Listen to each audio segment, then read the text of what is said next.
So welcome back, everybody, to Big Ideas on the Go. I am Dimitri Sirota, your host, and I have with me as a guest, Ryan Boulais, CISO of AES. Ryan, hello, and welcome to Big Ideas on the Go. Thanks so much, Dimitri. It's great to be here today. So maybe just to kick things off, would be great to hear in your words a little bit more about your role at AES, what you did previously at GE. So share a little bit more about yourself.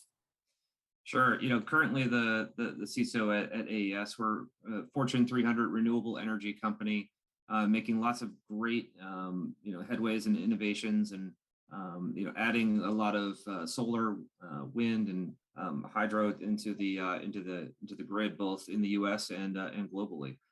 At Thomson Reuters and at GE, I've led security operations teams. I've led engineering teams from a security perspective, did a large identity and access management transformation. Here at AES, we've had to do everything from aligning security with our digital transformation, so cloud security, OT security, building a data protection program, building a security by design program, and really honing in on what we're doing from a security operations and cyber defense perspective. So let's talk a little bit about that. I think, the energy industry in general has been kind of the target, I think, for some malicious actors of late in terms of various kinds of resiliency attacks, et cetera.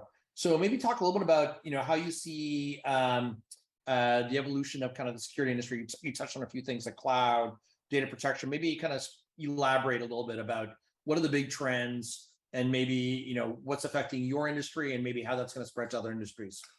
Yeah, when I look at critical infrastructure in general, and I think a lot in the energy sector in general, many companies are going through some sort of digital transformation in some ways. Now, there are certain things that we're not going to be pushing to cloud environments because we have regulations that are in place there, and they're in place for a good reason.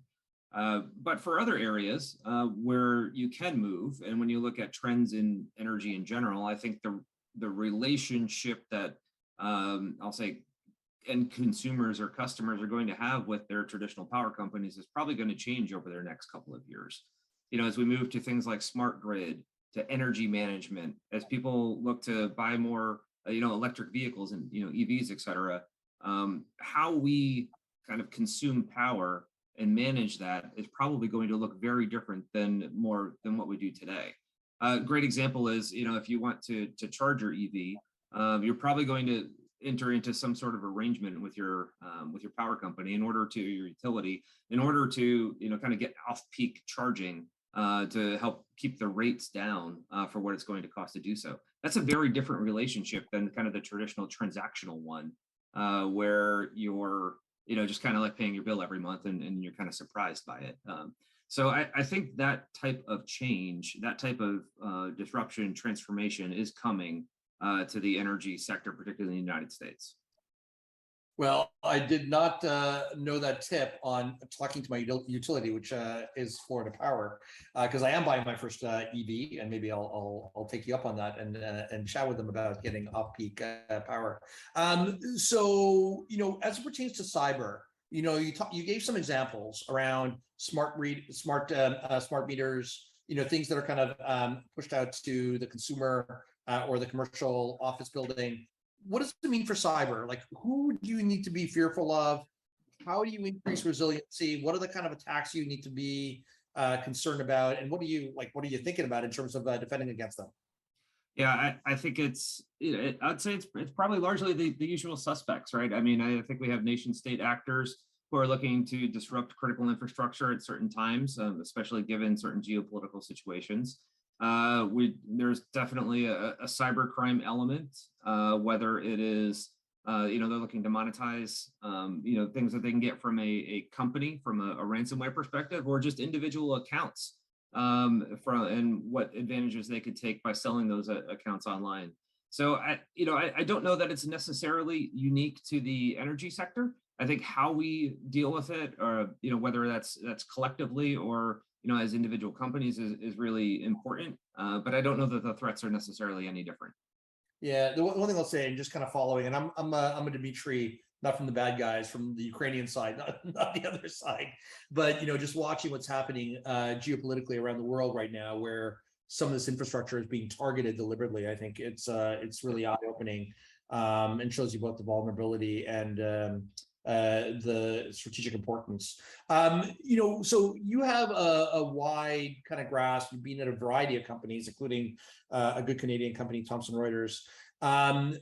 What are you finding most interesting in terms of trends in technology? Is it endpoint? Is it backup? Is it cloud infrastructure, CSPM? Is it DSPM? What's of interest to you these days? Yeah, I think as there's probably all of it. I mean, I really love what I do and enjoy it, so it's hard to pick just one. I think as we move into a more cloud-based world, like the nature of the relationship between the accountability model for certain components of infrastructure of data, et cetera, changes a little bit.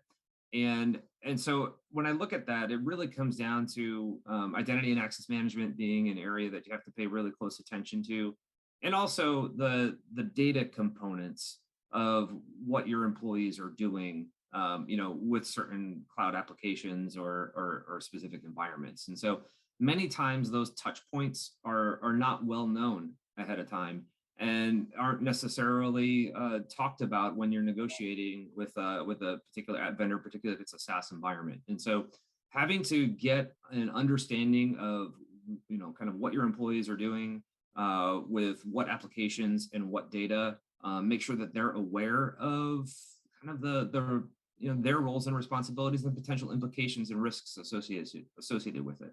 It's a very different model than we lived in the past, where the thought that cybersecurity is going to handle everything. Yeah. It's really not that way, especially when you get to kind of the SaaS app model.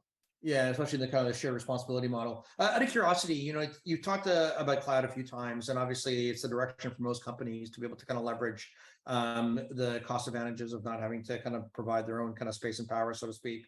Out of curiosity, where do you sit on the subject of zero trust, which kind of touches on the data side and on the identity side both? How do you see it play out, and how should the listeners on the show think about it in the cloud? Yeah, I don't think it's a one size fits all model. So I'll start there. I think it really comes down to, I think like most cybersecurity programs, it's understanding what your business is, what your business needs are, and how you need to enable them safely and securely, while also not getting in the way. And so I think there's definitely some elements of zero trust that could fit in there. But I also would caution that it may not be an all-in model, or it may not be everything for everyone when it comes that way. There might be some functions that still need to operate in a different way. And as security professionals, we didn't make sure that we're securely enabling that, regardless of whether it's zero trust or something else. Okay.